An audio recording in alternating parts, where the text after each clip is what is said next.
చైర్లు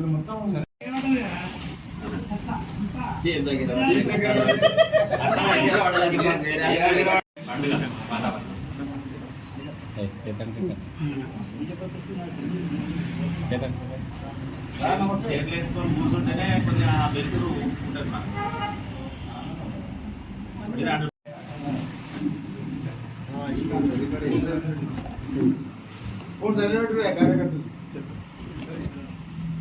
ఓకేనా? ఇది ఎక్కడి నిన్నటి రోజున సిరిసిల్ల నియోజకవర్గంలో జరిగిన జనజాతర సభలో మన 3 ఫీట్ల ముఖ్యమంత్రి మరియు బీసీ సంక్షేమ శాఖ మంత్రి పొన్నం ప్రభాకర్ గారు వాళ్ళ ప్రచారం కంటే ఎక్కువ మా బండి సంజయ్ కుమార్ గారి ప్రచారమే ఎక్కువ చేసింది. ఏదైతే గాడిది గుడ్డును చూపెట్టి కేంద్ర ప్రభుత్వం గాడిది గుడ్డిచ్చిందని ఆ సభలో ప్రచారం చేసిర్రో మరి రేవంత్ రెడ్డి గారు చెప్పాలి. మీరు ఢిల్లీ వెళ్ళారు, ప్రభుత్వం ఏర్పాటు చేసిన తర్వాత మరి ఢిల్లీ వెళ్ళి ప్రధానమంత్రి గారిని కలిసి మరి మీరు గాడిది గుడ్డి అడిగినట్టున్నారు, అందుకే వారు గాడిది గుడ్డిచ్చింది. మీరు ఏది అడిగితే అది ఇవ్వడానికి, పెద్దన్న పాత్ర పోషించడానికి కేంద్ర ప్రభుత్వంలో ఉన్న నరేంద్ర మోడీ గారి ప్రభుత్వం పెద్దన్న పాత్ర పోషిస్తుంది.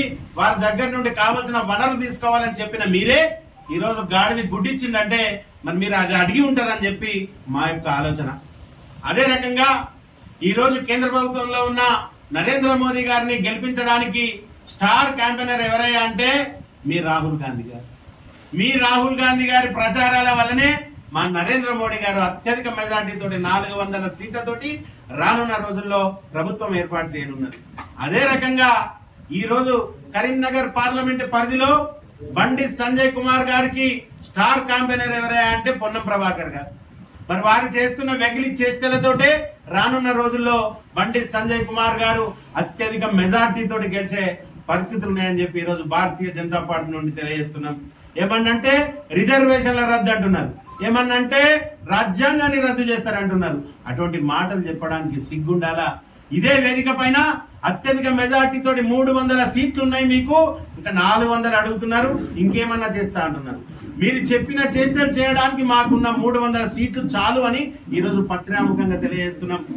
ఈరోజు రేవంత్ రెడ్డి గారు మాట్లాడుతూ 2 లక్షల రుణమాఫీ చేయాలంటే నేను ఒక్క ఏడాది కడుపు కొట్టుకుంటే చాలు, అంటే నేను ఒక్క ఏడాది అవినీతి చేయకుండా ఉంటే 40,000 కోట్ల రూపాయలను నేను పంచగలుగుతా అని చెప్పినావు నువ్వు.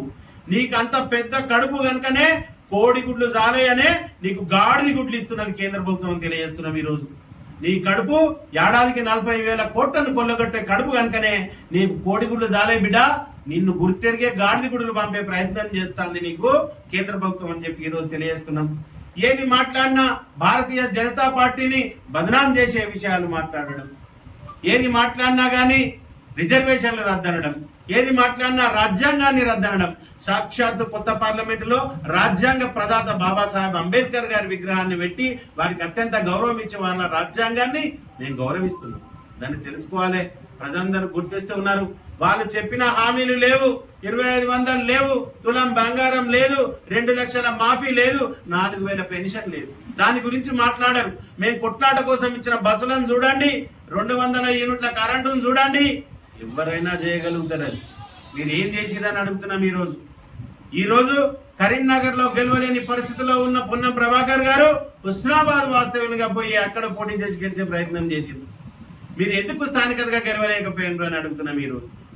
ఈ రకంగా భారతీయ జనతా పార్టీ రానున్న రోజుల్లో అత్యధిక మెజార్టీ తోటి పార్లమెంట్ సీట్లలో కరీంనగర్ పార్లమెంట్ సీట్ను ప్రథమంగా గెలవబోతుందని చెప్పి తెలియజేస్తూ 1 లక్ష మెజార్టీతో పోయినసారి గెలిచినాం, 2 లక్షల జైచులకు మెజార్టీతో ఈసారి తప్పకుండా గెలుస్తాం.